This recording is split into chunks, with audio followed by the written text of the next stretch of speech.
Olá, tá começando o 133º episódio do A Fonte da Gigahertz, patrocinado nessa semana pela ExpressVPN e pela Gorilla Shield. Quem fala aqui é o Marcos Mendes, e assim como toda semana o Felipe Espósito também tá por aqui, beleza? Tudo certo, Marcos? E aí, como é que vai? Tudo bem, com um certo soninho, rolou uma insônia mais Globo de Ouro ontem, então essa manhã vai muito café. Com café a gente vai. Pois é, e aí nesse fim de semana, a Apple acabou não levando nada, né? No Globo de Ouro tinha bastante indicação com Slow Horses, com Shrinking, etc. Disclaimer também, né? Disclaimer, verdade, né? E aí que eu me toquei que ela fez, provavelmente, o fim de semana de graça do Apple TV Plus para aproveitar o hype de Globo de Ouro e tentar, né, emplacar. E foi interessante ver, de um lado, as pessoas recomendando bastante coisa, né, as séries, os filmes, todo mundo criando um conteúdinho ali. E do outro lado, as pessoas de fato descobrindo as séries e o filme e as coisas do que você observou, de, sei lá, de pessoal comentando no Threads, no Instagram, por aí. E até pelo ranking mesmo do Apple TV Plus, né? Interessante de lá tirar um termômetro aí do que o pessoal mais assistiu. Mas de reação do pessoal, o que você viu que acabou fazendo um sucesso talvez inesperado, mas que você fala, pô, até que enfim se descobriram isso aqui.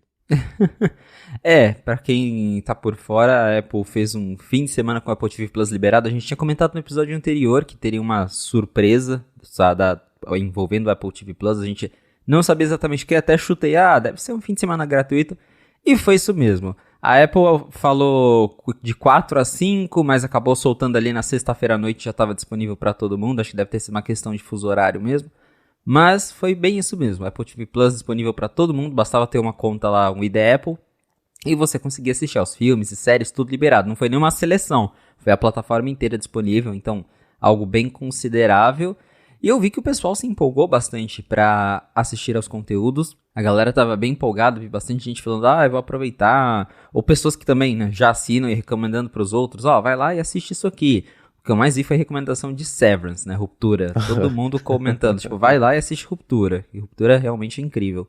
E tá quase voltando aí. Mas você falou uma coisa que eu nem tinha me tocado, realmente. Foi bem no fim de semana do Globo de Ouro. Então, essa campanha faz ainda mais sentido, né? Não só pra atrair mais gente pro Apple TV Plus, mas pra juntar uma coisa com a outra, né? Várias séries indicadas, não levou nada. Eu até tava assistindo o Globo de Ouro e eu, nossa, é verdade, isso aqui é série da Apple, né? Mas acabou não levando, porém, várias séries indicadas, então acho que acaba motivando ainda mais a galera a assistir aos conteúdos, mas já acabou também. Agora resta a gente saber se isso vai resultar em conversões para Apple, né? Isso a gente ainda vai demorar um pouco para saber, provavelmente quando saírem aquelas pesquisas da Just Watch que falam lá sobre o número de assinantes, daí a gente vai ter uma ideia se essa campanha ajudou a Apple a ganhar mais assinantes ou se só foi aquela coisa, né? Tipo, vi, assisti, testei e é isso, né? Ficou por isso mesmo.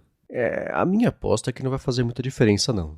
Aquelas variações de 1% que a gente vê da Apple TV Plus pra cima ou pra baixo que fica meio na mesma, assim. Mas nessa última semana, como a gente terminou de ver o Plantão Médico aqui em casa, a gente tá tirando atraso das séries, deu pra ver a segunda temporada inteira de Shrinking. E é melhor que a primeira. É muito bacana. O Thiago Ferraz tinha comentado, acho que foi no episódio passado, retrasado, a gente trouxe aqui o feedback dele. Comentem, etc. E eu não sei se justificaria fazer um semana após semana, né? Porque é uma série, não é aquela coisa de mistério que vai ali, né? Tirando as camadas e apresentando novos mistérios, mas pra quem viu a primeira temporada e tá com uma preguicinha da segunda, vale a pena. E pra quem viu a primeira temporada e desistiu, eu entendo. Mas a segunda melhor e tem bons easter eggs e surpresas aí pra quem, sei lá, acompanhava as coisas antigas do pessoal que faz a série. E, enfim, né?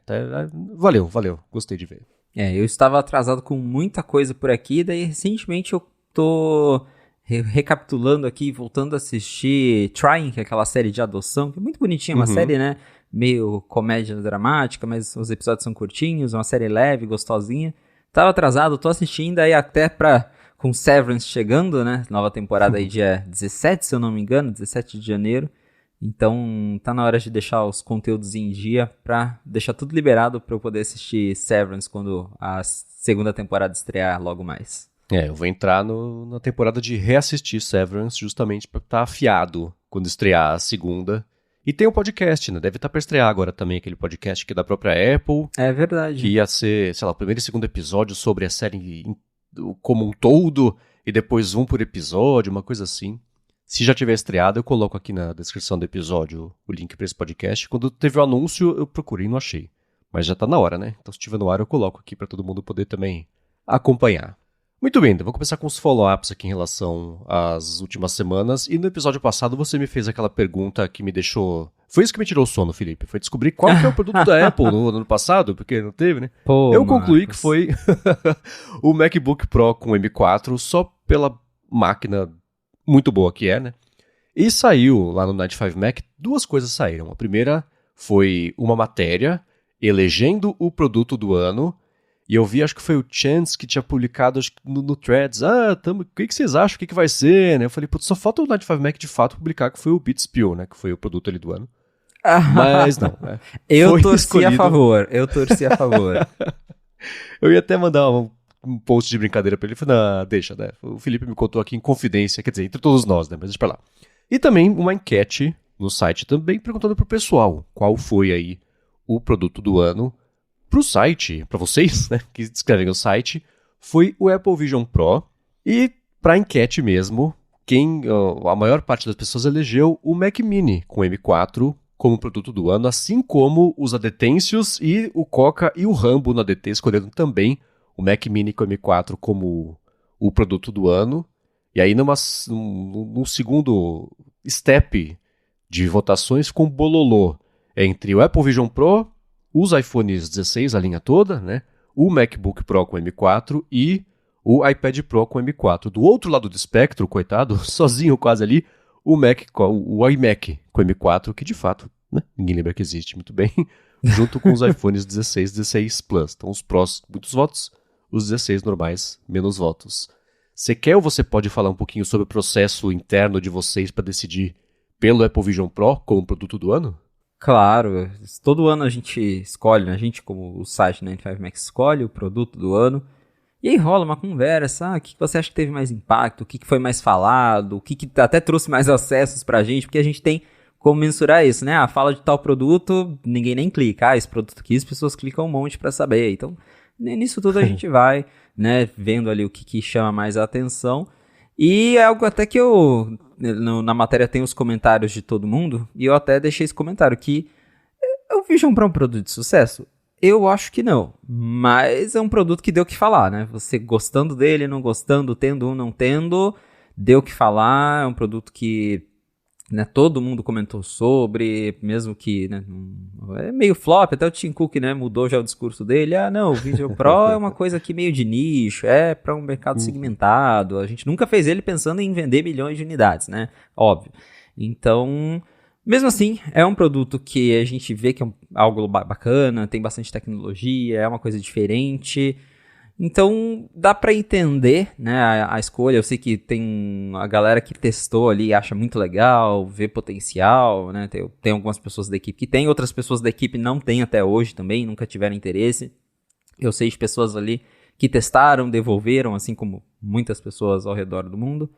Mas foi isso que levou, né, a galera a acabar escolhendo o Vision Pro, que é um produto diferente, uma tentativa da Apple de fazer algo novo, algo que realmente chama a atenção, mas que no fundo mesmo eu considero que, né, não é um produto tão de sucesso assim. Se eu fosse escolher o produto do ano, seria Beats... Tô brincando, não é Beats Pill não. Seria o Mac Mini também. Seria o Mac Mini M4, porque pegando toda a lista e até já entrando aqui na enquete, porque a gente tem, sei lá, iPad Pro, iPhone 16, Apple Watch, essas coisas foram só atualizações de produtos já existentes e que não mudaram tanta coisa, né? O iPad Pro é a mesma coisa, ficou mais fino, tem um chip mais rápido, o iPhone 16 ganhou botão, atualizações de rotina. O Mac Mini foi uma coisa mais significativa, né? A gente tem um computador que é bem mais potente, tem a versão M4 Pro, que equivale ao M2 Max, se eu não me engano, então tipo, você tem ali um Mac Studio basicamente num corpo bem menor, então eu acho que a atualização do Mac Mini é sim bem significativa, mostra que quando a Apple quer, ela consegue fazer produtos muito incríveis em termos de engenharia. Então, eu, sozinho, escolheria o Mac Mini, mas né, considerando ali o todo, a votação da maioria foi o Vision Pro mesmo, por considerarem que é um produto diferente, que tem coisas legais, apesar das falhas que a gente sabe que o Vision Pro tem, apesar dele não fazer tanto sucesso assim, e claro, né, considerando também que mesmo sem tanto sucesso, o Vision Pro acabou mexendo com a indústria, né? A gente sabe que a Meta mesmo já correu para lançar vários recursos novos para o headset deles por conta do Vision Pro, a questão lá de integrar com o Windows, você vê o desktop, tem uma motivação por trás, né? Então mesmo que o Vision Pro não esteja fazendo tanto sucesso assim em termos de vendas, ele acabou mexendo com o mercado. Então acho que tudo isso levou o Vision Pro a ser escolhido o produto do ano lá no 95 Mac. Toda essa lógica faz sentido e ele é exatamente esse produto que não dá para definir porque para todos os efeitos, me parece, ele foi um fracasso. Mas ele é muito legal e daqui a alguns anos, quando essas tecnologias todas que ele traz forem mais baratas, der para fazer o que não custe o que ele custa, eu acho que ainda assim tem os mesmos nichos que a gente vê de toda coisa de computação espacial, que é a parte de entretenimento, então jogo. Ver filme imersivo não parece que é um grande uso dele, mesmo porque ele é pesado, ele esquenta, acaba incomodando. Depois de 1h40, os últimos 20 minutos suponho que devam ser mais sofridos ali pra você conseguir terminar. Fora que se o filme tiver 2h30, 3, não tem bateria pra você fazer isso, né? Então tem algumas limitações aí. É por isso que o Tim Cook só assiste Ted Lasso no Vision Pro, que é o que dá pra assistir, né? Exatamente. Mas dá pra transformar ele em... É uma plataforma de computação possível. Agora, se precisava ou se justifica sei lá, é que nem, não sei, a gente vai falar daqui a pouco do CarPlay, né? Sim, dá pra fazer. Será que as pessoas vão interessar? Será que tem... Não sei, né? Eu ainda acho que agora que ele é um produto que existe, ele deveria ter despertado mais a curiosidade das pessoas do que ele despertou. Esquece preço, né? Mas tem um monte de coisa que as pessoas não conseguem comprar, mas que elas acham legal mesmo assim, né? Não parece que o Vision Pro é um deles. Então, eu acho que a gente deveria olhar para trás e pensar no Vision Pro e falar, nossa, que loucura que foi aquilo, né? Que pena, que era um produto tão bacana, mas que não emplacou, porque nem tudo que aparece nos Jetsons precisa virar um produto 30, 40 anos depois que as pessoas vão comprar. Né? Então é uma pena, mas de vários pontos de vista também dá pra pensar, sim, produto do ano pelo bom e pelo ruim, né? Com certeza. Agora, um outro follow-up, a gente tem comentado aqui no último ano, na verdade, nos últimos 2 anos, né? Sobre o iPhone SE e pintou uma notícia de que tá falando que ele pode se chamar, na verdade, iPhone 16e. E que para algumas pessoas eu vi até sair uma matéria no 95 Mac falando assim, olha, até que faz sentido. Qual que seria a lógica por trás de onde apareceu iPhone 16e e por que isso, pelo menos de acordo com o pessoal que vocês comentaram internamente aí, faria sentido?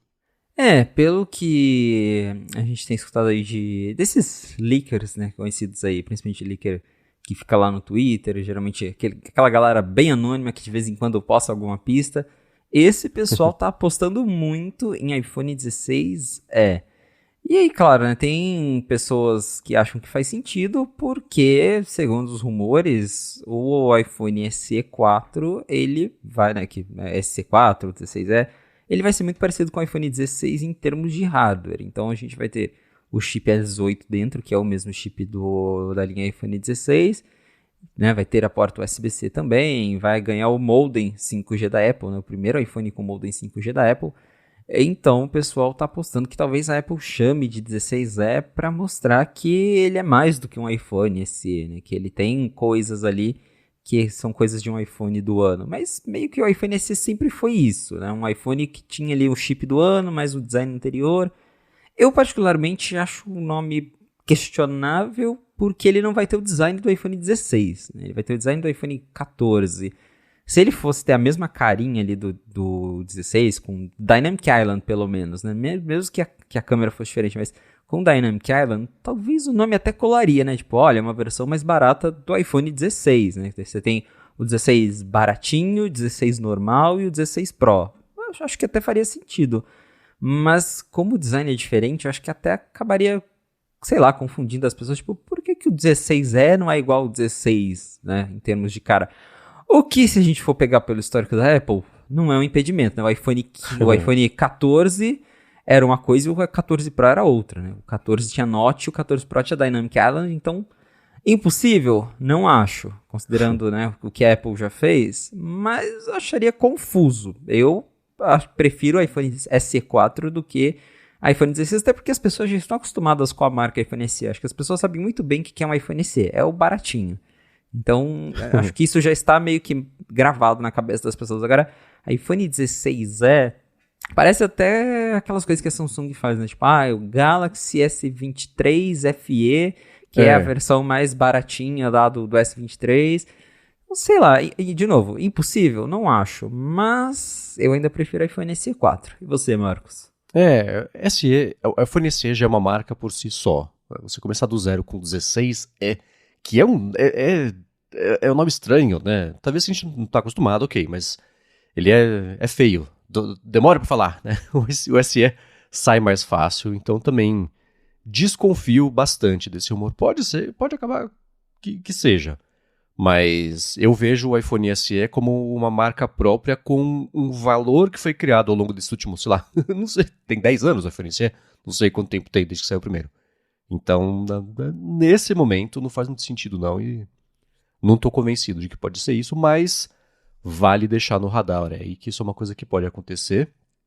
Agora, o que aconteceu, e isso tinha sido anunciado no ano passado e agora virou a chavinha porque virou o ano, foi a saída estilo Hotel Cupertino do Luca Maestri, né? Ele saiu do cargo de diretor financeiro da Apple, mas ele continua ali dentro da Apple, foi para um outro cargo. Inclusive a Apple já marcou a próxima divulgação de resultados financeiros dela sob o novo diretor financeiro. Qual que é o nome dele? Tô ganhando tempo aqui, não achei até agora. Como que você pronuncia isso? Kevin Parekh? Eu diria Kevin Parekh. Kevin Parekh. Ele é indiano, né? Então deve ser Kevin Parekh. Exatamente. Então vai ser a primeira divulgação sob o comando dele. Mas o Luca Maestri, como eu falei, né, não vai embora. Ele está transicionando para um outro cargo. E isso foi uma coisa que a gente até já discutiu aqui. E o Mark Gurman também falou sobre isso recentemente. Como o plano Tim Cook para a Apple é pegar esse pessoal executivo que ficou muito tempo e falar, tudo bem, você quer se aposentar, você quer passar mais tempo com a família, você quer gastar essa fortuna toda aí que você ganhou, maravilha. Em vez de ir embora, fica aqui, fica próximo, aí inventa um cargo, como foi o caso do Phil Schiller, né? Apple Fellow. E ele continua fazendo os press releases quando é para dar uns tapas aí em quem precisa, tá por lá, mas não tá, Luca Maestri é a mesma coisa. Então o Tim Cook segue se cercando do pessoal que tá deixando cargos de liderança, mas ainda assim ficam ali para garantir que tá tudo bem. E aí, antes de passar a bola para você, eu quero até fazer uma provocação que é a seguinte. A hora que o Tim Cook sair, será que esse pessoal todo sai também? E a batata quente na mão do próximo CEO fica mais quente ainda?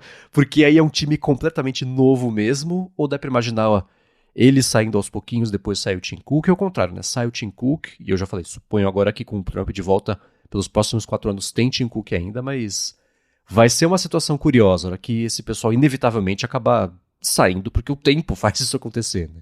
Ou o Tim Cook vira Apple Fellow também, né? Vai saber. É verdade. Vai virar não duvido. Vai ficar lá no conselho um tempo.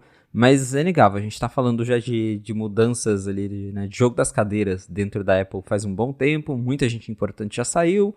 Estamos vendo outras pessoas saindo, mas é aquela saída desse jeito. Vira Apple Fellow, vira isso aqui, inventa um cargo novo. Johnny Ive mesmo, antes de sair, ficou um tempão lá num cargo super aleatório, até que ele saiu de vez. E no caso do Luca Maestri, que era o CFO da Apple, ele agora lidera Corporate Services, né? Aí o que exatamente ele vai fazer nisso, ninguém sabe, mas a Apple fala, né? Que ele continua responsável lá por sistemas de informação, parte de segurança, coisas relacionadas ao meio corporativo da Apple. Então ele ainda tem um papel lá, mas, né, deixou o cargo de CFO oficialmente já desde o dia 1º, que foi quando a Apple promoveu o Kevin Parekh, a CFO. Ela até comentou ali num relatório, num formulário, que eles precisam emitir um formulário para os investidores, explicando a mudança, né, algo regulatório isso, lá dos Estados Unidos.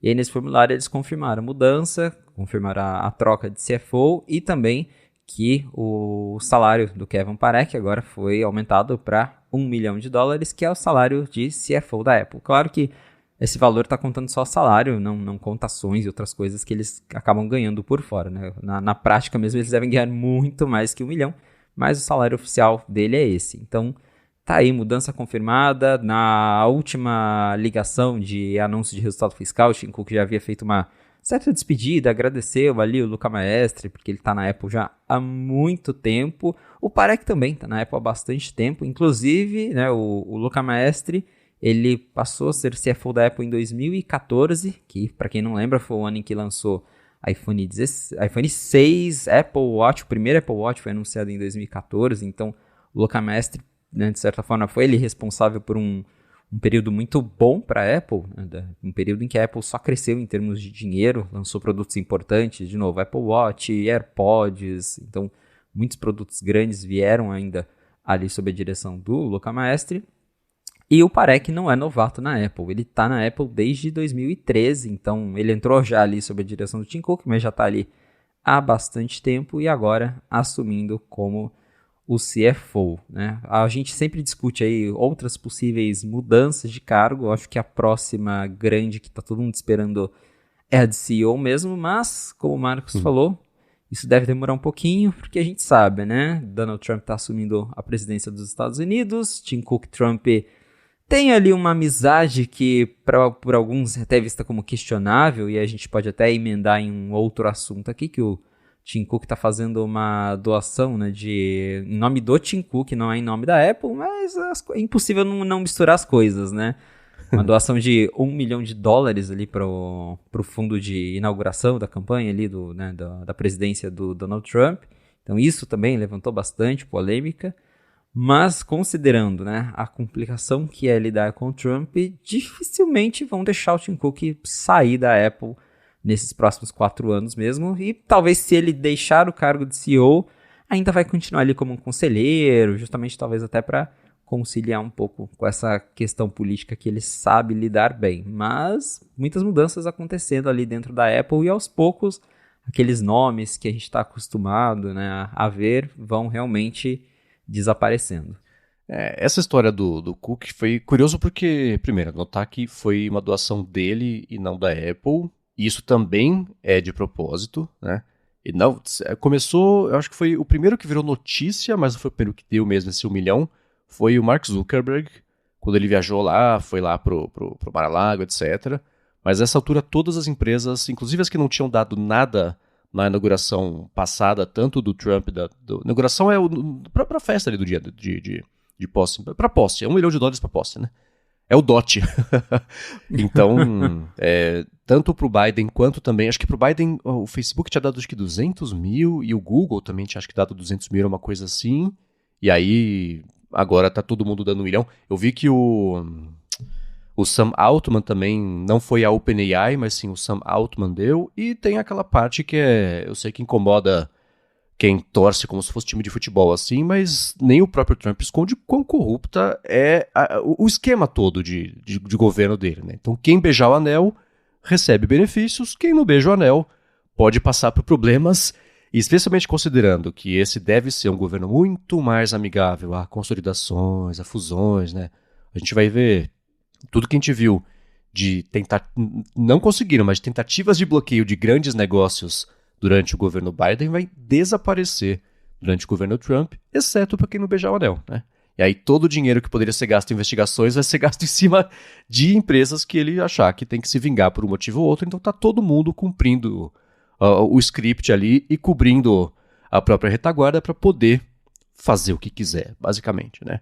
Isso foi uma coisa que eu escrevi faz um tempo lá pro Mac Magazine sobre como o Tim Cook de todos os CEOs foi quem mais soube jogar o jogo durante a primeira presidência, e o Trump se beneficiou muito disso também, né, sabendo exatamente qual que é o teatro, né? Bota o Tim Cook sentado do lado do Trump ali, nas reuniões, chamando o Vale do Silício para conversar sobre empregos da América e Estados Unidos. Aí bota o Trump lá na fábrica que vai fazer o Mac Pro, né?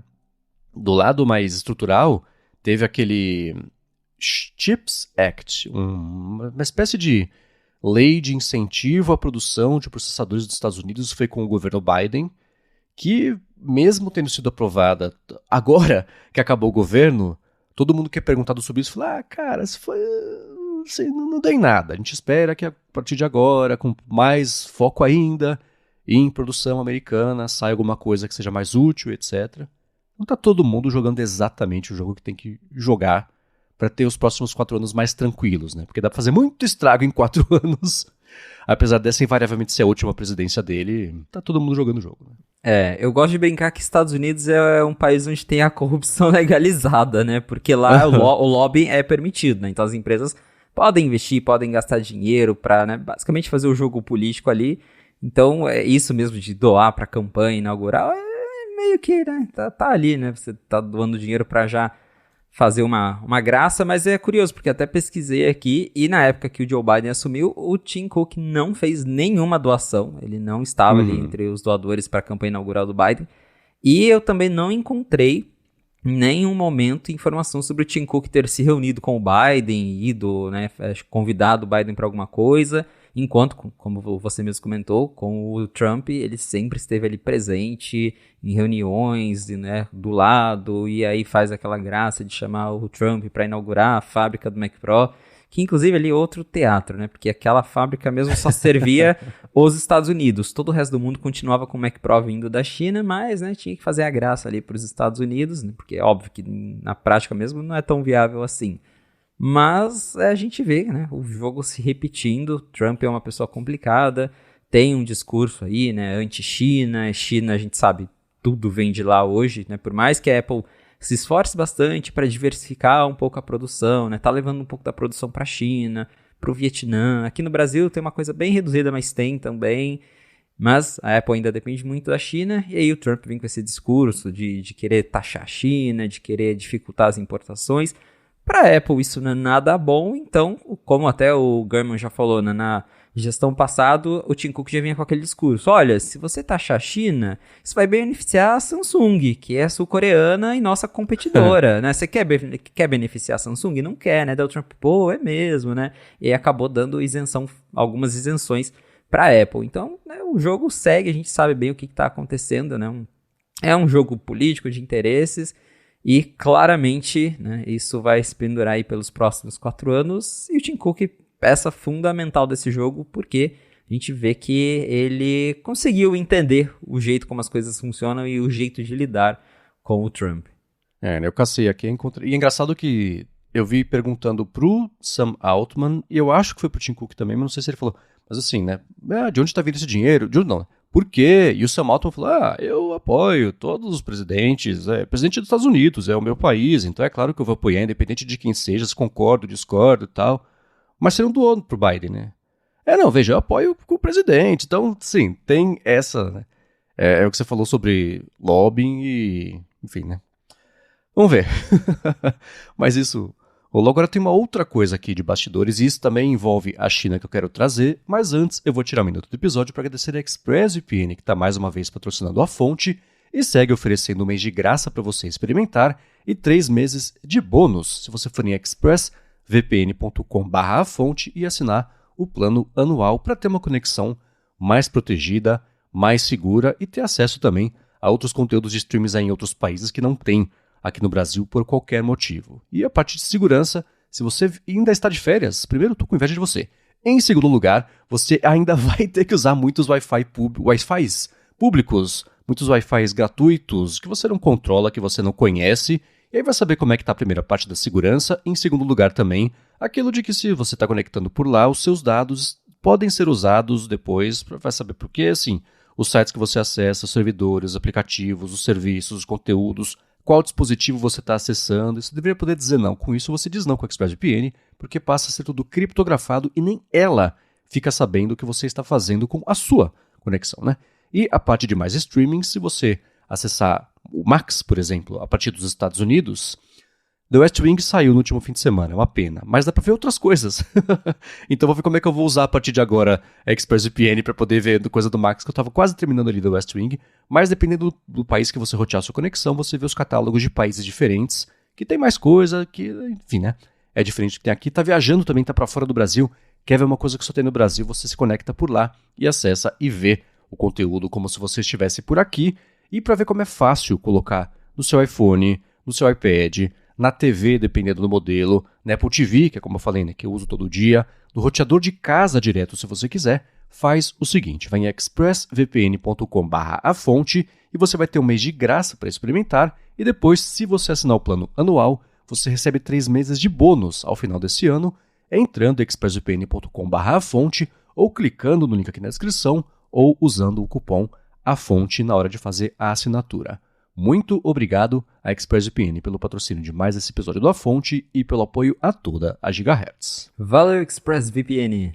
Muito bem, coisa de 15 a 20%, dependendo do trimestre do faturamento da Apple, vem da China. A China é um mercado importantíssimo para a Apple, outro motivo pelo qual o Tim Cook tem que sambar bastante para conseguir equilibrar todos os discursos sem influenciar em vendas de lá ou do outro lado, mas ainda assim pelo 4º mês consecutivo, e isso inclui vendas de fim de ano. Tudo bem que o calendário chinês é diferente, mas ainda assim, pelo 4º mês consecutivo, as vendas de iPhones caíram lá na China. Felipe, por que isso pode estar acontecendo? É uma coisa que acontece mesmo com uma certa sazonalidade, luz de alerta? Qual o contexto dessa notícia? Acho que tem 2 pontos de vista para a gente analisar essa notícia. O primeiro é que a Apple tá caindo em questão de interesse mesmo lá na China por conta dos aparelhos. O pessoal lá gosta de uns aparelhos mais diferentões. A gente já viu que tem tridobrável lá na China, né? Aqueles aparelhos que você abre ele 3 vezes. E o pessoal lá gosta dessas coisas. Então lá tem aparelhos bem diferentões. E isso tá fazendo a galera optar por esses aparelhos diferentões versus comprar o iPhone 16, que é igual ao 15, que é igual ao 14, que é igual ao 13, né? Então, a gente já sabe bem a história. Então, a Apple tá tendo sim uma certa dificuldade em conseguir manter a sua posição no mercado chinês justamente por conta da concorrência. Até vários analistas, Mintico já falou isso, que a Apple internamente está explorando ali a ideia de iPhone Air, até futuramente de um iPhone dobrável, justamente para chamar a atenção desses mercados onde esses telefones mais diferentões já estão se destacando muito.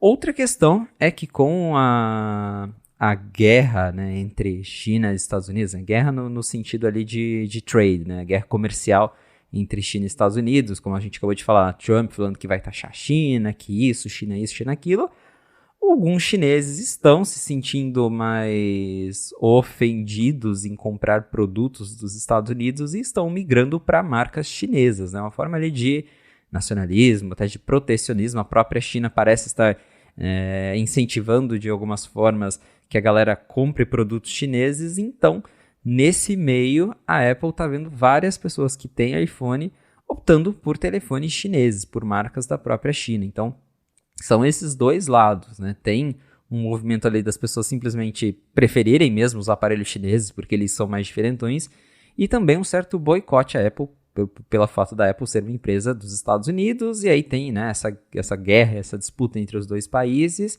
e por conta disso o próprio governo chinês acaba ali, né, por baixo dos panos incentivando as pessoas a consumirem mais produtos chineses. Isso, claro, né, para a Apple é um problema, porque a China é um mercado muito importante para a Apple. A gente sempre fala, toda vez que tem divulgação de resultado fiscal, a China representa um número muito grande ali do faturamento da Apple, então é claro que ela não vai querer perder a China. A gente também sempre brinca, né? Quando a Apple precisa, ela muda o iPhone, faz 2 chips físicos, muda tudo que for necessário para conseguir atender o mercado chinês, porque é um mercado muito importante, tem um peso muito grande, então... Claro que para a Apple tudo isso não é tão bom assim. A gente fica agora, né, na dúvida para saber o que a Apple pode fazer para tentar mudar isso. Agora, no começo do ano, a Apple fez algo bem inesperado na China, que foi basicamente um saldão de ano novo, na própria Apple mesmo, que ela fazia já no passado, só que sempre foi através de terceiros, né? Então, ela conversava lá, operadora, né, revendedora, a gente vai repassar aqui um desconto que você repassa para os seus clientes, mas no site da Apple mesmo, o preço de sempre. Esse ano eles foram lá e fizeram no site, na loja da Apple mesmo, desconto em iPhone, em outros produtos. Os descontos, se eu não me engano, ali pelo que eu vi, chegava ali em torno de $70, mas, né, para quem quer comprar um aparelho novo e se tratando da Apple, a Apple não costuma fazer nem oferta de Black Friday nos Estados Unidos. Então, para ela dar desconto no site dela na China é realmente um sinal de que ela não quer perder esse mercado. Então, mas a longo prazo ela vai ter que fazer mais do que só dar descontos. Então, acredito que seja um trabalho aí de, né, primeiro, até talvez usar ali o Tim Cook para conversar com o Trump, amansar ele sobre a questão da China. E segundo, fazer aparelhos que talvez sejam mais apelativos ali para o público chinês. Eu vi que ela também fez recentemente o negócio o ano da cobra, sei lá, uma ação da cobra, tá fazendo AirTag, os AirPods também com um emojizinho de cobra. O que é isso aí? Porque tem o calendário chinês, né, calendário japonês, nesses países asiáticos eles têm um calendário diferente que cada ano é o ano de um animal, né? E agora o ano que vai entrar é o ano da cobra, então eles também fizeram essas edições especiais de AirTag, AirPods, que você compra lá um produto específico, um iPhone novo e você ganha, né? O AirPods do ano da cobra ou o AirTag do ano da cobra. Então, isso também, né, é uma forma de agradar o consumidor local, porque ela não faz isso em nenhum outro lugar do mundo. Então, dá para ver a importância que esses mercados têm para a Apple. Eu tô perguntando isso porque eu lembro quando eu era da época do metal, assim, eu gostava muito de metal, etc. E eu lembro que tinha no Japão, que eu sei que não é a China, mas vamos lá, né? Sempre saía, os CDs que eram lançados lá, eles tinham que ter uma faixa exclusiva. Eu não sei se ainda é assim, né? Mas é que nem quando tinha, sei lá, música clássica que ia estrear no Teatro de Paris, um dos atos tinha que ser um balé. Então, por isso que influenciou ali as criações da época. E aí ficava aquela briga, né? Porque saía lá, e aí pra conseguir comprar aqui no Brasil, né? Tinha que ir na Galeria do Rock, encomendar nas lojas, era um rolê, né? E aí é pra dizer o quê? Que me parece que esse tipo de exclusividade tende mesmo a fomentar a venda. Então você fazer esse tipo de coisa, vai ser interessante ver como é que a Apple vai fazer para reacender o interesse pelo iPhone na China, na verdade no mundo inteiro, mas a China por ser um mercado tão importante, por conta disso que a gente está falando não só nesse episódio, mas vai fazer também 2 anos, né? O novo iPhone é tipo o velho iPhone S, versão S, né? Então, não sei. Até no último fim de semana eu escrevi sobre como a Apple não está preparada, parece, para esse mundo pós-iPhone, até com base na nossa conversa aqui, né? O negócio da App Store, né? O headset da Meta em primeiro lugar, aí dos porta-retratos e caixa de som. A Apple tem ou vai ter tudo para vender nesses mercados, mas ainda assim não consegue emplacar nada desse mundo pós-iPhone. Se ela seguir dependendo só de iPhone, aí a coisa vai entortar. E a China pode ser uma prévia, que a gente vai ver no resto do mundo também, né? Mas vamos ver se ela consegue contornar isso aí com os próximos lançamentos. Agora, Felipe, no ano passado eu tinha um plano, que era comprar um Porsche só para poder usar o CarPlay. Fiquei segurando a 31 de dezembro ali para ver se não saía. Não saiu. Eu tô na dúvida se eu compro Herbalife, se eu compro Bitcoin, se eu faço uma doação para a campanha do Trump. Mas o Salomão Lima até perguntou pra gente, né? Vocês têm alguma notícia sobre esse novo CarPlay? Ele falou, tava lendo uma notícia sobre quanto tá atrasado e que faz tempo que ele próprio não escutava nada sobre isso. A gente também não escuta nada sobre isso. Mas e aí, tava prometido pro fim do ano passado, o fim do ano passado veio, foi embora, e nada do CarPlay. A especulação de que esse projeto morreu e a Apple só não contou pra ninguém faz sentido? Ou tem mais cara de atraso e é tão vergonha estar atrasado que ela só não tá falando nada pra não piorar a situação, porque não tem nada pra falar ainda? Tá parecendo que o projeto morreu mesmo e, né, tem todo um contexto aí para trás. Para quem não lembra, lá em 2022, na WWDC em junho, a Apple anunciou um CarPlay 2.0. O CarPlay ele já existe desde o iOS 7, na época eles até chamaram de iOS in the Car e até a versão final eles mudaram o nome para CarPlay. Mas é aquele sistema que quando você tem um carro, você liga o seu iPhone no carro e aí você consegue reproduzir o iOS ali no painel. Então você tem ali os aplicativos, né, aplicativos compatíveis, música, consegue interagir com a Siri e tudo pelo painel do carro. E aí na WWDC 2022 a Apple anunciou o CarPlay 2.0, que ele não ia ficar mais restrito à telinha multimídia, mas sim ia ocupar todo o painel. Então, né, a parte ali de velocímetro, todas as informações do carro mesmo, controle de ar-condicionado, de janela, tudo isso você conseguiria controlar através da interface do iOS. Para isso, a Apple trabalharia em parceria com as montadoras para que elas pudessem oferecer essa integração, aí o usuário ia poder customizar. Só que parece que isso não foi para frente, porque a Apple foi adiando. Primeiro, lá em 2022, a Apple falou, olha, os primeiros carros, né, devem chegar ali em 2023. 2023 dada. Daí depois ela falou, 2024. Daí o site foi atualizado, né, até o final de 2024. Eu vi, né, muita gente brincando com isso no Threads, principalmente, sei lá, dia 30 de janeiro o pessoal postando, a Apple tem um dia pra lançar o CarPlay 2.0. Dia Apple 30 de tem... dezembro, só pra não confundir ninguém. É verdade, dia 31. A Apple tem, né, 24 horas pra lançar o CarPlay 2.0. E nada do CarPlay 2.0. Então, por fim, óbvio, né, o ano virou, a Apple não lançou isso, e sinceramente, pra eles nem terem, sei lá, atualizado o site de novo, colocado uma nova data, o que me parece é que esse projeto não vai pra frente, não. E aí, talvez, né, o motivo principal, isso já foi até especulado por outras fontes, é que parece que as montadoras perderam o interesse no CarPlay em geral, né? Isso não estou nem falando do CarPlay 2, mas do CarPlay que existe. A gente já viu aí uma discussão, né? Acho que é a GM, se não me engano, que queria tirar o CarPlay dos carros. Estava até naquela discussão lá nos Estados Unidos, que lá o pessoal gosta bastante do CarPlay. E aí já tinha umas montadoras falando, olha, a gente não vai mais lançar carro com CarPlay, não. Porque, né, ter o CarPlay envolve ali um licenciamento com a Apple, uma parceria. Então, é claro que para as montadoras, o que elas conseguirem cortar para elas é ótimo. A questão de ter o sistema delas, fazer o usuário interagir com o sistema deles, né, e passar informação para eles versus usar um sistema da Apple também, isso acaba contando muito. A gente está entrando no momento em que os carros estão ficando cada vez mais inteligentes, né, mais conectados, então para as montadoras é melhor que elas tenham o controle total do que acontece ali. E esse CarPlay 2.0 essencialmente entregaria o sistema do carro nas mãos da Apple, né?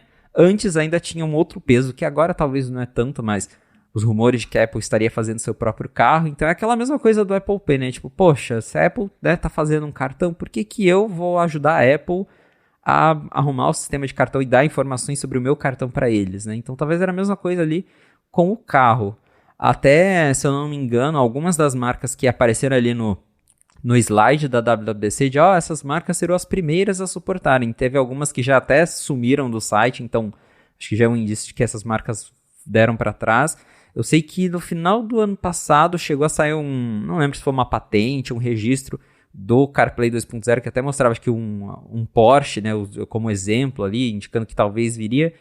Por dentro, por baixo dos panos, nos códigos do iOS, de vez em quando ali entre, né, o iOS 18, 8.1, a gente encontra mais mudanças relacionadas ao CarPlay 2.0, então é um indício de que alguém lá dentro ainda está trabalhando nisso, mas está com cada vez mais cara de que as montadoras não estão afim de aderir a isso, porque, de novo, é entregar o controle do carro nas mãos da Apple, e acho que as montadoras não estão afim, né? De novo, tem montadora que está até tirando o CarPlay original, né? Tesla mesmo nem tem CarPlay, então a tendência parece ser as montadoras investirem mais no sistema próprio do que aderirem um sistema de terceiros.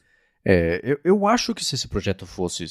Porque ela é obrigada a prestar contas para esse tipo de coisa, né? Ela fez o anúncio, né? Isso mexe com investimento, né? Os investidores estão informados pelo que a Apple anuncia. Se ela for cancelar um projeto sem contar para ninguém, pode ter até processo coletivo, né? Porque você iludiu basicamente a parcela de investidores que comprou as ações da Apple acreditando que esse seria uma parte do negócio que teria crescimento, geraria valor de mercado, etc. Então, ela tem que anunciar. Eu acho que se o projeto estivesse morto, ela teria aproveitado esse vácuo de todo mundo entre Natal e Ano Novo para, na sexta-feira à noite, falar, então, gente, chama o Matthew Panzarino, que é o cavaleiro do apocalipse da Apple, né? Quando é uma notícia é com ele, né? Ou, na verdade, o Night 5 Mac também, né? Poderia ter sido com vocês, né? Para anunciar que o projeto tinha acabado. Como ela não anunciou nada, eu acho que esse projeto, de alguma forma, segue vivo. Nesses últimos, 2 anos, o Nilay Patel, do The Verge, ele tem um podcast, é o Decoder. E ele, de vez em quando, recebe CEOs de montadoras de carros. E ele sempre pergunta sobre o CarPlay. E exceto pelo CEO da Volvo, todo mundo falou, ninguém quer. Né? E o que parece é que ao longo desses últimos anos, as montadoras passaram a acordar para o fato de que você ter um sistema bonito, bem feito, integrado ao carro, gera valor suficiente para elas terem o próprio. Versus há 2, 3 anos, quando a Apple falou assim, a gente vai fazer bonitinho, todo mundo falou, nossa, que beleza, não temos que fazer, não tem que preocupar com isso, né?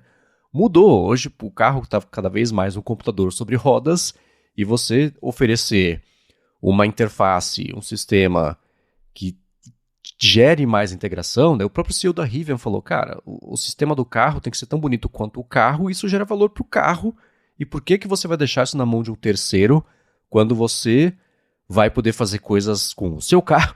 Então ele falou, não faz sentido, né? Da Mercedes falou uma coisa parecida. O único que falou, não, abandonar o CarPlay é um erro, foi o CEO da Volvo, que provavelmente devia ser já uma parceira que ainda deve estar comprometida com a ideia de fazer o CarPlay. GM, que foi acho que a primeira que falou, não vai ter, e é isso aí.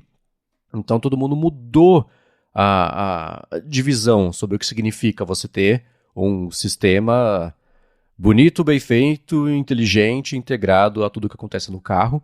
Desde o começo, que é mais ligado mesmo em carro, falou, putz, não está fazendo sentido o que a Apple está anunciando e prometendo, e o pessoal que conhece mesmo de carro fala desde, sei lá, aquele Real-Time OS, que é um sistema isolado, integrado, que serve para mostrar no velocímetro do carro exatamente naquele milésimo de segundo qual que está a velocidade, e coisas que você não pode ter uma camada por cima que arrisque de entregar uma informação atrasada, uma informação errada.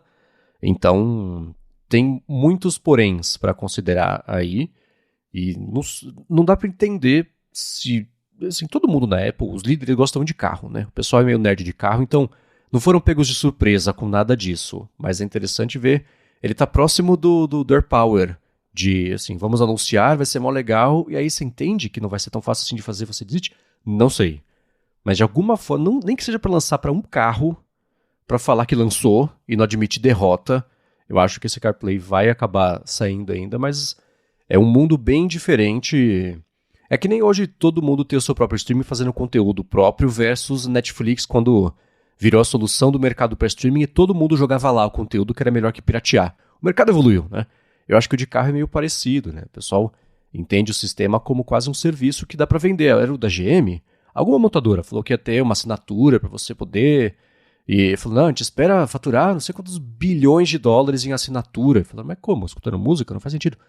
Então aí tá todo mundo tateando como é que vai ser. Mas fato é que o espaço que a Apple achou que ela fosse ter quando ela começou a desenvolver o iOS in the Car é um outro universo automotivo hoje. Já não, esse projeto não parece fazer tanto sentido, o que é uma pena, né? Mas é outro tropeço caro da Apple no mercado de carros, sendo que o próprio carro que ela queria fazer também deu em nada, ela só jogou muito dinheiro fora. Né? É, exatamente. E é exatamente bem isso que você disse mesmo, né? Porque há alguns anos, quando a gente volta no tempo, fazia sentido ter alguém fazendo um sistema bonitinho pra você, porque os carros mal tinham sistema, o sistema que tinha era feio, então... Só que agora mudou, né? Os carros, eles hoje dependem cada vez mais de interação por computador. Você pegar um carro mais moderno, já vem ali com uma telona, você entra num BYD da vida, tem uma telona, tal, a nível Tesla mesmo, é quase um tablet ali no carro para você controlar tudo. Então, o sistema está se tornando importante e as montadoras estão enxergando que elas têm que fazer algo bonitinho e não deixar nas mãos de alguém. Então, parece que com carro a Apple não dá certo mesmo. E eu fico pensando quanto da decisão da Apple de encerrar o Project Titan, que era o projeto do carro, foi apoiada em... É que nem, sei lá, o cartão de crédito da Apple versus o Apple Pay. Assim, as operadoras, os bancos, os operadores de cartão de crédito no começo falaram, cara, para que eu vou ensinar o meu cliente a usar o negócio para vocês lançarem um cartão de crédito depois, aí vocês ensinaram... Então, eles ficavam com esse medo, né? Demorou muito para o mercado, especialmente aqui no Brasil, adotar por conta disso, né? E era um medo infundado, porque o cartão de crédito da Apple, é exemplo do carro, furo na água, né? A gente até comentou sobre isso na semana passada. Mas eu imagino que é que nem o lance de a Apple ter a Apple TV, o tvOS, versus fazer um aparelho de TV, que foi um rumor que voltou, na verdade, no ano passado. Nunca fez sentido para mim a Apple fazer uma TV, porque ela já tinha Apple TV, faz o cérebro inteligente para conectar na TV que a pessoa tem em casa e dá quase na mesma, né? E o carro também é a mesma coisa, né? Eu, inclusive, usava a Apple TV como exemplo do porquê que não fazia sentido você ter um carro, faria mais sentido você ter um sistema assim, mas agora que o sistema faz parte do design do preço e da experiência completa do carro, o mercado migrou para uma coisa que não fecha mais. Mas assim me pergunto quanto da decisão da Apple de matar o projeto do carro foi ela saber que ela ia poder ter o CarPlay para ainda assim faturar com comissão de alguma coisa, licenciamento de alguma coisa. Então, outro furo na água, né? Apple e carro, ironicamente, porque o pessoal lá adora carro, não rola. É. Agora, falando em não rola, teve um rumor que me parece que foi um telefone sem fio, mas me ajuda a entender o que aconteceu. Saiu por aí, na semana passada, faz uns 10 dias isso, na verdade, que o Magic Mouse 3 que a Apple tá fazendo e tá redesenhando, isso já é, quer dizer, fato não é porque ela não confirmou, mas já é consenso a história de que ela vai fazer um Magic Mouse novo, mas inventar um papo de que ele vai ter comando de voz não faz sentido, né? Não faz sentido. Foi um telefone sem fio mesmo, que eu entendi errado e foi repassando. O que aconteceu? Nós já até repercutimos aqui numa fonte. Mark Gurman comentou há algumas semanas que a Apple estaria explorando a ideia de um novo Magic Mouse. O Gurman não disse exatamente o que ia mudar, mas ele falou que a Apple queria corrigir algumas das principais reclamações. O que a gente entende? Ergonomia, que o pessoal reclama bastante, e a questão da porta embaixo, né? Então a Apple talvez remodelaria ali, faria um mouse mais ergonômico e com algum jeito novo de carregar o mouse para você não ter que virar ele de ponta cabeça. Só que nessa reportagem que o Gurman fez, ele também comentou, olha, né, a gente está numa era em que agora as interfaces mudaram, né? Hoje o pessoal, né, tem tela touch, tem comando de voz, tem gestos, mas ele não disse que necessariamente tudo isso está vindo para o mouse. Mas o pessoal foi distorcendo, até que a manchete virou Magic Mouse 3 terá controle de voz. Aí o Gurman, depois disso, sair em vários sites de notícias grandes até, ele falou, não gente, calma lá, que eu falei isso aqui, não quis dizer que o Magic Mouse 3 vai ter controle de voz, né? Então, o pessoal se equivocou um pouco, né? Até um leaker coreano bem conhecido disse sim que a Apple está mesmo trabalhando num redesign do Magic Mouse, mas não quer dizer que ele vai ter controle de voz, né? Sei lá, o Magic Mouse com o botão da Apple Intelligence que você aperta ele fica colorido e começa a ouvir você, né? Não acho que vai ser por aí, né? Inclusive, né, acho que a Logitech lançou esses tempos mouse com botão de IA, acho que o pessoal já tá indo longe demais nessa história também, né? Mas o Mark Gurman falou pro pessoal segurar as expectativas, que ele vai ter um Magic Mouse novo, a previsão é para ele ser lançado em 2026, que, né, ano que vem, que também é o ano que supostamente a Apple deve redesenhar MacBook Pro. A gente ouviu uns rumores de MacBook Pro com OLED, então talvez a Apple junte uma coisa a outra, Macs redesenhados, né, novo Magic Mouse, mas controle por voz não foi só um telefone sem fio mesmo. O que eu achei legal desse telefone sem fio foi o seguinte, o Gurman escreveu em inglês essa matéria, que foi interpretada por um coreano, é isso? Isso. Que escreveu em coreano uma coisa que depois foi traduzida de volta para o inglês, e nesse telefone sem fio bidirecional foi que virou o negócio dele ganhar o comando de voz. Não faz sentido mesmo, mas eu achei muito interessante ver como que essas notícias, acabam virando notícia, né? É por isso, é alguém que vai só replicando e vai se perdendo informação. É literalmente o lance de telefone sem fio, mas a ideia é vir no fim do ano que vem, não é? Sim, para quem já estava esperando por uma coisa dessa para esse ano, né? 2020, novidade, tem amplo espaço para vir muita coisa sendo, inclusive isso, não. Fim do ano que vem é atraso 2027, mas não é tão cedo mesmo, né? Não é tão cedo mesmo. Realmente parece que vai ficar pro fim de 2026, né? Ou seja, a gente tem praticamente 2 anos até o lançamento desse novo Magic Mouse, que eu espero que eles consigam fazer algo legal. Eu tenho medo também da possibilidade de eles estragarem ainda mais, o que já não é lá essas coisas, né? Sempre tem essa possibilidade, mas quero acreditar que vai vir um produto bacana aí, mas, de novo, vai demorar. Eu não sei como é que é o mercado de mouse para as pessoas, eu vou chamar de normais, tá? Assim, quem não é ligado, por exemplo, em customizações e o lance que nem aqui eu sempre falo, que eu tenho o MX...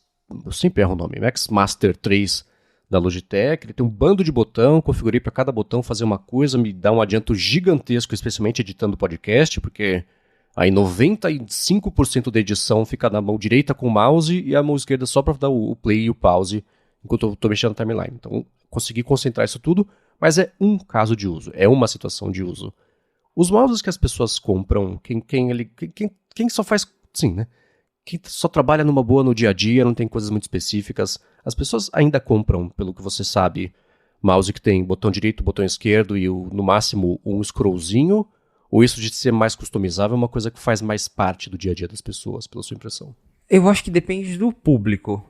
Pra grande massa, quando eu pego, sei lá, amigos, esse usuário mais comum de computador, A ideia de mouse ainda é aquela mouse tradicional, botão esquerdo, direito e scroll no meio.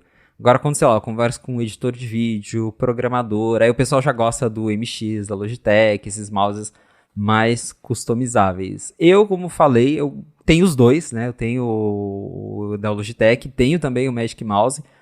Apesar de não gostar da ergonomia do Magic Mouse, eu ainda acabo usando muito ele por conta dos gestos touch. Eu acho super prático para, sei lá, scrollar na timeline do Final Cut, né? O macOS é um sistema feito para gestos, inegável isso.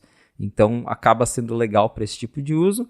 Mas tem momentos que eu me sinto melhor ali, com um controle maior, usando o mouse da Logitech. Então eu tenho os dois, mas eu vejo que é bem isso. O pessoal que trabalha ali com coisas mais avançadas gosta desses mouses mais customizados, com mais botões. E o pessoal que já não é tão da área assim, vai pro mouse mais convencional mesmo. Beleza. Claro que vocês que estão escutando aqui, vocês podem entrar em gigahertz.fm/feedback e mandar pra gente também, não só como é que é o uso de mouse de vocês, mas o que vocês esperariam de um mouse desses redesenhado. Vai ser interessantíssimo ver a visão da Apple por uma coisa dessa no mundo dela, né? Pós-Johnny Ive, porque o Ive tá vivo, ele só não tá fazendo coisas pra Apple mais. Então, assim como ela voltou atrás em muitas coisas, decisões estéticas que na era Ive aconteceram, desde os produtos finos a ponto de inutilizar algumas funcionalidades, até o lance do teclado borboleta, a própria touch bar, os Macs virem com pouquíssimas portas e ter migrado para USB-C, beleza, mas pouquíssimas portas. Então o mouse, tudo bem que esse é o mesmo design há, quanto que é? 10 anos, 15 anos, é um absurdo desse, né? Já faz mais de 10 anos. Então essa visão purista, ele é, assim, como um produto de design, uma peça que existe, criada por alguém, com acabamento, é super bacana, mas tem os problemas todos que você comentou sobre usabilidade. Eu sei que muita gente, inclusive você, né, Felipe, gosta do lance de você poder fazer o scroll direto ali nas costas mesmo do mouse. Ele ser um trackpad por cima do mouse, isso é bacana. Mas vai ser muito interessante ver como é que é a Apple pós-Ive com esse legado histórico de minimalismo, imagino tentar trazer um pouco mais de funcionalidade, especialmente porque a equipe de design da Apple, hoje em dia, é quase inteira diferente da época dele, né? Sobrou muito pouca gente ali que vai seguir carregando a bandeira do que aprendeu a vida inteira trabalhando junto com o Ive lá. Então vai ser bem interessante ver, porque vai indicar para que caminho tá o espírito de design da Apple para os próximos produtos, não só para um periférico que muito mais se falou sobre esse mouse nos últimos anos do que se usou sobre ele, porque ele vira assunto invariavelmente. Então vai ser interessante observar. E a Apple tem um histórico complicado com o mouse, né? Se a gente pegar aí, desde o passado, a Apple nunca, por exemplo, teve, né, mouses com propriamente um botão direito. Os desenhos, teve aquele mouse do iMac G3 que era redondinho, circular também. O pessoal falava, nossa, esse mouse é super esquisito de usar, né? Eu lembro também daquele mouse, acho que era um Mighty Mouse, que era o que tinha a bolinha no meio, né? O scroll era uma bolinha pequenininha, juntava a poeira ali, travava a bolinha. Então, Apple e mouse, eles sempre tentam e sempre dá um tropeço, né? O Magic Mouse, de início, ele parecia super legal, mas tem problemas, como a gente falou. Então, vamos ver se o próximo vai ser o momento que a Apple vai, né? Que a gente tem aquela expressão nail it, né? Que é tipo que ela vai acertar mesmo, ou se ela vai corrigir uma coisa e vai tropeçar em outra. Fico curioso. O que eu mais gosto é aquele Apple Pro Mouse, que ele é de acrílico e dentro dele ele tem um recheiozinho que é o hardware e tem os botões na lateral. Esse eu acho bem bonito. Ele durou pouquíssimo tempo, eu vou deixar aqui na descrição. Na verdade, tem um artigo da Wikipedia com todos os mouses, os mais. Eu vou deixar aqui para quem talvez não conheça esse que a gente está comentando, mas esse específico de acrílico é o mais bonito. E ele seguiu o redondo, né? Aquele Rock Puck, que esse sim era um pesadelo de ergonomia, que é uma bolota, né? Como é que você segura e usa uma bolota? Assim, muito estranho, né? Mas você falou isso, me lembrou, teve algum evento da Apple que o Steve Jobs falou sobre fone de ouvido. E eu nunca esqueço, ele falou assim, "We finally got it right." Ele admitindo que todos os que vieram antes eram uma porcaria, a gente finalmente conseguiu, a gente fez um bom, né? Não lembro qual era, assim, fone de ouvido com fio todos eram parecidos, né? Mas essa admissão dele, eu acho que de mouse poderia vir uma coisa assim também, né? Porque o histórico dela é... Assim que ela tentou começar a fazer uma coisa diferente, começou a dar errado, né? E antes desse Rock Puck era um mouse normal, né? Pensa no formato clássico de mouse dos anos 80/90, né? Aquela coisa meio bege, formato meio, né, bom, de mouse, todo mundo sabe, né? Então é interessante, né? Vale a pena dar uma espiadinha nesse artigo da Wikipedia para viajar no tempo aqui, dos quadradões pros redondos pro que a gente tem hoje. Agora eu quero falar uma coisa aqui sobre Apple Intelligence. Aliás, a Apple Intelligence segue irritando a BBC. A gente pode falar sobre essas duas coisas que vim toda semana passada. Mas antes, eu vou tirar um minuto do episódio para agradecer a Gorilla Shield, que está mais uma vez patrocinando aqui o A Fonte. E ela acabou de lançar, para quem está pensando em começar o ano fazendo conteúdo, acabaram de lançar um microfone de lapela desse design redondinho que tem muito youtuber usando, etc. Eles lançaram um também. Eles têm outros microfones de lapela, eu tô testando aqui, eles mandaram 2 para eu testar. Tem o mais clássico mesmo, que você conhece de TV, né? Que tem aquele anti-puffzinho pequenininho em cima. Tem um outro microfone que você pode comprar com o adaptador para iPhone Lightning, pode comprar para USB-C também. Eu tô achando bem interessante, tenho usado até para fazer algumas coisas, para quem segue a conta da Lura lá no Instagram, me vê de vez em quando lá fazendo umas coisinhas.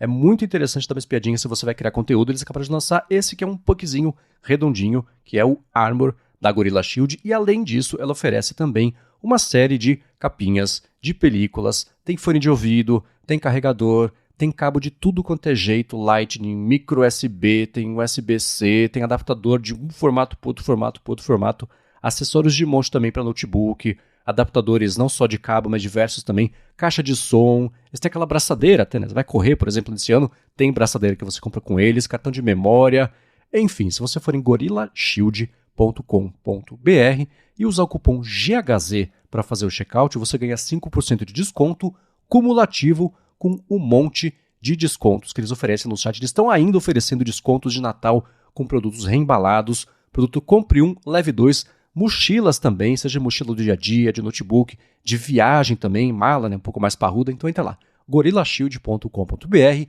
e cupom GHZ no checkout para ganhar 5% de desconto cumulativo com tudo que eles oferecem já de desconto no site. Muito obrigado a Gorilla Shield pelo patrocínio de mais esse episódio da Fonte e pelo apoio a toda a Gigahertz. Valeu, Gorilla Shield. Muito bem, vamos falar sobre começar dando risada. A gente tinha comentado faz umas semanas que a BBC, especialmente, o veículo britânico de notícias, estava bem bravo com a Apple por conta dos resumos da Apple Intelligence para notícias.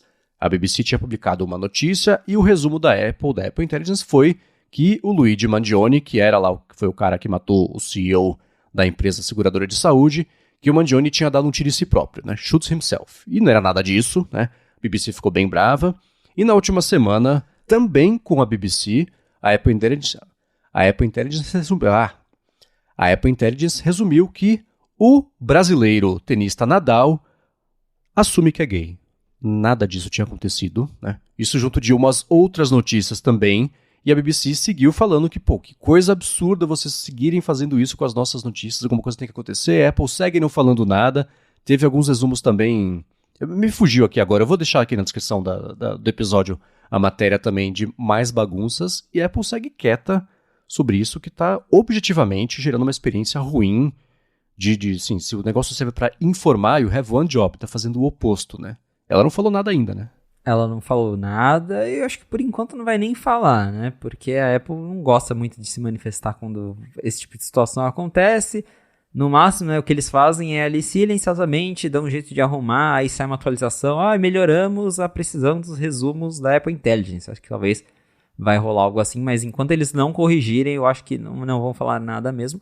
Mas a BBC realmente, né, ficou com razão, né? Ficou incomodada ali com os resumos que estão, né, tornando as manchetes incorretas. Então, eles acabam misturando manchetes, então sai uma coisa que não tem nada a ver.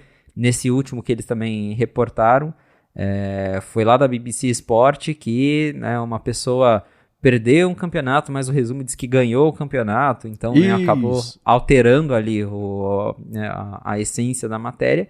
E a BBC, claro, agora, né, virou ali uma entidade que está se posicionando muito contra essa parte de resumos da Apple Intelligence, né, os resumos de notificações. Mas, de novo, a Apple não falou nada, né, a BBC está pedindo para a Apple corrigir, igual o Marcos brincou no outro episódio, que a BBC está igual a Joanna do Wall Street Journal, que ficava batendo ali na Apple toda vez com o negócio das senhas do iPhone, da proteção anti-roubo, né, a Joanna ficou acho que mais de um ano batendo naquele link. Também igual ela fez com o teclado borboleta, né? Ficou batendo, até a Apple ir lá e falou, não, tá corrigido.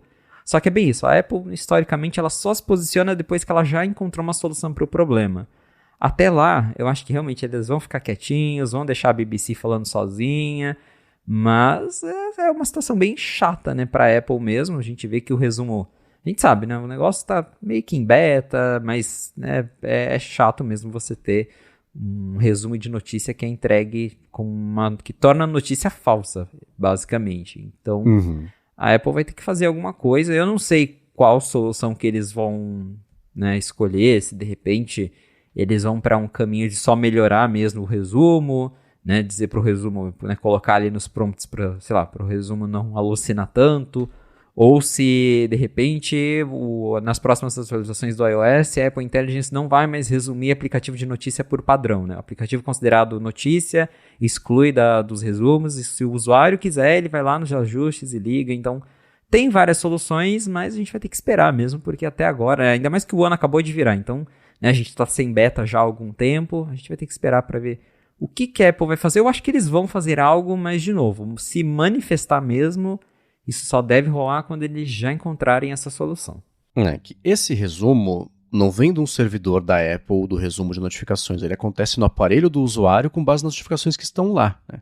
E se você tiver 10 usuários que receberam as mesmas 10 notificações, cada um vai ver um resumo. Porque o aparelho resume, assim, que nem você pedir para o ChatGPT gerar, né, você faz uma pergunta para ele 10 vezes. Cada resposta vai vir de um jeito, né? Porque isso é a essência da IA generativa. Mas em meio a isso tudo tem que vir certo também. E assim, imprensa passar, né, publicar coisa errada antes da hora, né? Não precisa de IA para fazer isso. Eu vi que até o Felipe observou que na noite de ontem, quem que foi o Globo Show? G-Show? O G-Show, isso. Publicou que a Fernanda Torres tinha perdido o Globo de Ouro, 2 horas antes de começar a premiação, que tava só pronta a matéria, né? Que é comum fazer isso, né?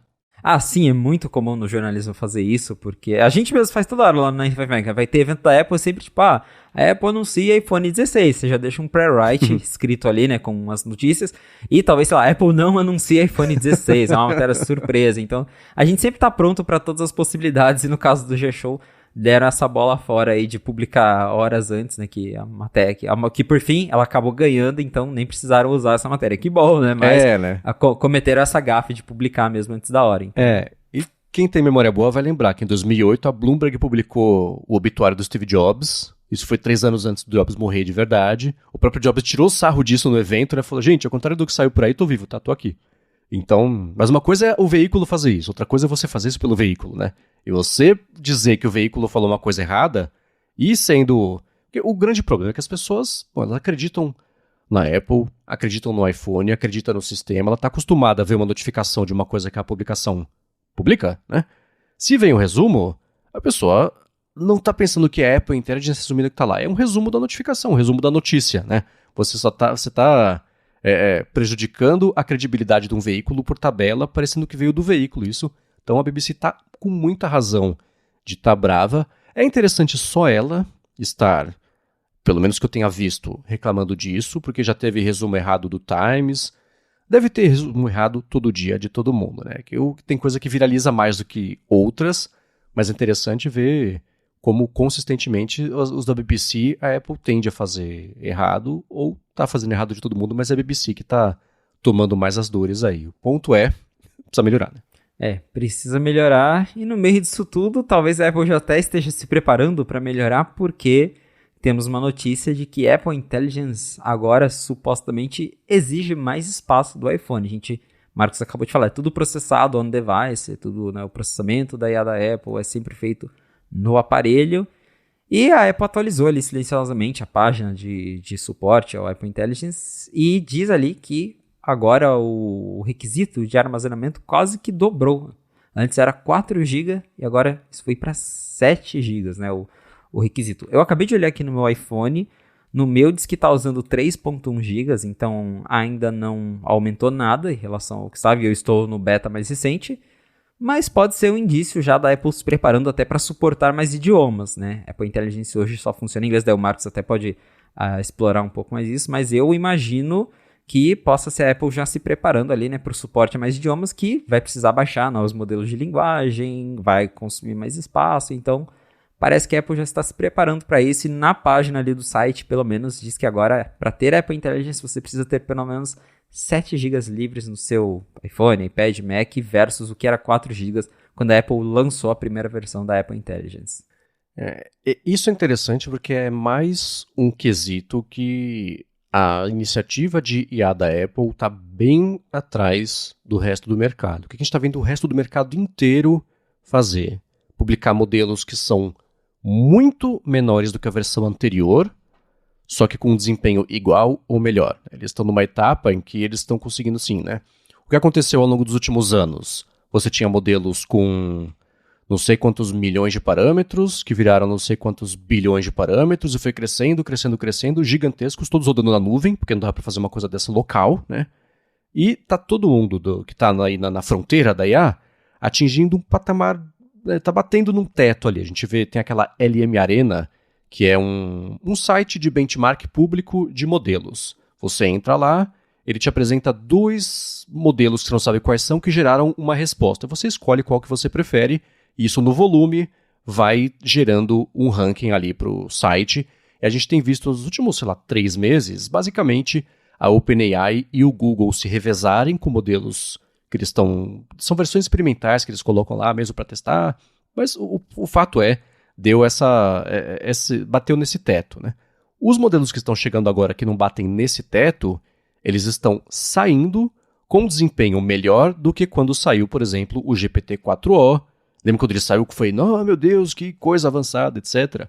Hoje em dia já é quase notícia velha, né? Não impressiona tanto. Mas os que estão saindo agora estão sendo melhores até do que isso aí. Não chega lá em cima, mas já parte de um tamanho muito bacana. E no meio disso tudo, o que está acontecendo? Quem está fazendo os modelos está conseguindo fazer esses modelos tão avançados quanto, só que pesando menos, né? Então, especialmente os que rodam locais, o Llama, né, que é de código aberto e é do Facebook. Aliás, tá para sair um aplicativo que chama Full Moon, que vai deixar você rodar... Na verdade, qualquer modelo de código aberto você instala, roda local no dispositivo, e o que vem já direto é o Llama, que acho que são 700 MB, mas tem um de 3 GB, eu acho que você pode baixar. Então, eles todos estão fazendo esse tipo de melhora. No caso da Apple, a gente está vendo ela aumentar o tamanho do modelo local, né? Ela ainda precisa chegar a dominar, ter um modelo que seja tão bom quanto, só que otimize o espaço que é ocupado. Tem estudos que ela já publicou, já faz tempo que ela está publicando estudos investigando esse tipo de coisa, como você otimizar um modelo em aparelhos que seriam aparelhos móveis que têm restrições de tamanho, de armazenamento, até de processamento mesmo. Então ela está de olho nisso, mas também está atrás. A minha expectativa é que ao longo desse ano a gente veja ela expandir não só a gente vê suporte em outros idiomas, e isso certamente também aumenta o tamanho, mas na contramão disso ela conseguiu otimizar porque senão fica insustentável, né? Você tem um modelo cada vez mais potente, cada vez mais capaz, que ocupa cada vez mais espaço. Nos iPhones que estão ali, hoje é 64 o mínimo que dá para comprar? Hoje acho que no SE ainda é 64, mas os outros já passou para 128. Mas e a foto armazenada, etc. Né? Assim, eu não sei quanto espaço eu tenho livre no meu iPhone, mas eu sei que muita gente vive nesse limite de espaço, então... E outra coisa engraçada, né? 7 GB, aí a Apple Intelligence ocupa, mas a Cloud continua com 5 GB de graça. Né? Hoje não cabe nem um modelo lá para você guardar. Mas bater no iCloud hoje é assim, chutar cachorro morto, porque ela já mostrou que ela não tem o menor interesse em fazer e dar mais espaço ali. Mas vale ficar de olho nisso. Esse crescimento é uma coisa momentânea, mas é sintomático de como ela, até para isso, parece estar atrás em relação ao mercado. É que a gente vê de evolução da IA, de tendências. Com certeza. Vamos ver se no futuro ela, sei lá, começa a aumentar mais o armazenamento do iPhone, assim como fez com o RAM, né? RAM ela precisou aumentar, não teve jeito, esbarrou num limite. Agora todo Mac, o iPhone também, né, aumentou, vai aumentar ainda mais.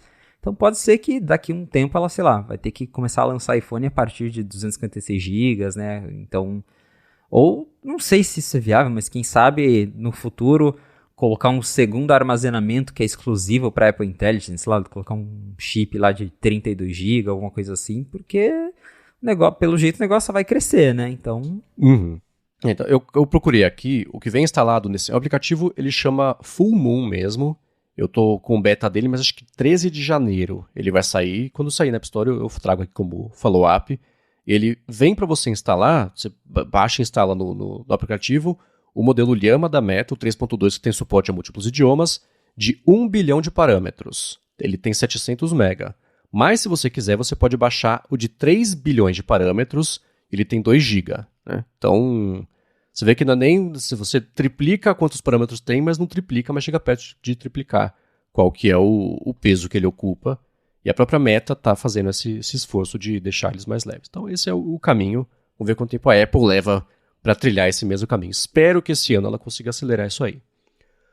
Agora, para encerrar aqui o episódio de hoje, eu queria trazer uma dica e repercutir uma coisa que eu achei interessante, porque quem usa faz tempo qualquer aplicativo de saúde, coisa de dados, etc., sabe que tem alguns aplicativos que são meio chatos, né? O NEC Plus é especialmente chato, o NEC Run, sei lá como é que chama, eles mudam de nome. Porque tudo que você cadastra lá, pelo menos era assim quando eu usava, era impossível de tirar. Então você cadastrou uma corrida e tem lá o GPS, a altitude, o seu pace, não sei o que. Nativamente, não dá para exportar isso para outro aplicativo já com um mapa bonitinho. Todo mundo ficava meio segurando ali, guardando junto do peito essas coisas todas, né? E nos últimos anos a gente tem visto alguns aplicativos melhorarem. Isso, o Strava foi um que melhorou bastante esse tipo de coisa. A integração com o Strava e o aplicativo de saúde da Apple já era bacana. Tem apps específicos de migração de dados de saúde, porque no fim das contas tudo vai armazenado lá no balde do health.app, né, que é do Health Kit, etc. Então o aplicativo de saúde já era um centralizador disso, mas cada app lidava disso de um jeito. Mas pintou uma parceria interessante entre o Apple Fitness Plus e o Strava, que ele começou como app de corrida, depois virou app de exercícios mais em geral também. E eu quero trazer isso junto com uma dica de que a Apple sempre deu 3 meses para quem comprava dispositivos dela, né? 3 meses do Fitness Plus. Mas eu não sei se é uma coisa nova ou não, o Felipe pode me informar sobre isso, mas ela está promovendo agora, nesse começo de ano, um mês grátis geral, para quem nunca assinou o serviço? Isso mesmo, então até está lá na home da Apple, pelo menos na home da Apple dos Estados Unidos, né? Aqui do Brasil acho que eles ainda não atualizaram, mas estão, na verdade colocaram, aqui no Brasil tem um cardzinho menor, então já está ali, ó, o ano já começou, né? Treine até 3 meses por nossa conta. Então, como o Marcos disse, antes você comprava lá um produto Apple novo, né? Um iPhone, Apple Watch, você ganhava 3 meses de Apple Fitness Plus e agora eles estão, né, promocionalmente estendendo esse período grátis para qualquer um interessado, né? Isso meio que vem junto ali com a promoção do Apple TV Plus também. Então, uma maneira boa de promover, porque ano novo, o pessoal está procurando, né, queimar as calorias de tudo que comeu no fim do ano, fazer mais atividades, né, projeto verão, todas essas coisas. Então, a Apple aproveitou isso para destacar ali no site o Apple Fitness Plus, 3 meses grátis para quem nunca experimentou a plataforma. No Apple Fitness Plus você consegue... Tem ali vários exercícios, desde dança, exercícios de academia, você acompanha ali, né, o vídeo dos treinadores. Se você tem Apple Watch é mais legal ainda, porque ele mostra na tela mesmo, vai seguindo ali, né, os seus círculos, mostra se você completou os círculos, quanto que falta. Mas se você não tem Apple Watch dá para usar também, dá para só assistir o vídeo no iPhone, dá para assistir no iPad, na Apple TV também funciona. Acho que só o Mac que não tem mesmo. Mas é uma plataforma bem legal, então... Tá aí, se você nunca experimentou o Fitness Plus, 3 meses de graça para começar o ano fazendo atividades físicas. E agora, né, Apple Fitness Plus integrado ao Strava, então você consegue sincronizar aí as suas atividades do Fitness Plus dentro do Strava. Então acho que essa dica era bacana, porque começo de ano, aquilo tudo, né, exatamente. O pessoal começa a colocar em prática esses planos de exercício, então fica essa dica para vocês. Se você tem outras dicas também de aplicativos, tenho que já... Vou citar aqui porque, afinal, por que não, né? Já fui patrocinador aqui do A Fonte também, o Gentle Streak, que é um outro app que a gente adora para fazer esse tipo de coisa, mas quem tiver mais dicas disso, né? Quem sabe a gente ajuda vocês a emplacarem aí o plano de ter um ano um pouquinho mais saudável, sempre bom, né? Se a gente puder promover isso, por que não, né? Com certeza. Muito bem, para achar os links de tudo que a gente comentou aqui ao longo do episódio, vai em gigahertz.fm/afonte/133 ou dá mais piada nas notas aqui do episódio. Quero agradecer a vocês que deixam os reviews, as avaliações e que recomendam o A Fonte para mais gente que curte a Apple poder aqui uma vez por semana, se informar sobre o que está acontecendo em Cupertino. Obrigado a ExpressVPN e Gorilla Shield pelo patrocínio do episódio de hoje. E a você, Felipe, por nos ajudar a entender o que diabos está acontecendo lá em Cupertino. Valeu, Marcos. Obrigado, audiência, por ter ficado com a gente até o final de mais um episódio do A Fonte. Se você quiser me encontrar nas redes sociais pra gente bater um papo, é só me procurar no @felipe.expósito, lá no Instagram e no Threads. Boa, para falar comigo, MVC Mendes, apresento por aqui o área de transferência e área de trabalho, apresento para a Alura o IA sob controle e escrevo todo sábado no Mac Magazine, no último fim de semana sobre o Natal do tudo menos Apple, né? Como que a Meta, a Amazon e dois porta-retratos venceram a disputa pela lista do Papai Noel. O link vai estar na descrição. Obrigado mais uma vez pela audiência de vocês e a gente volta na segunda que vem. Um abraço e até a próxima.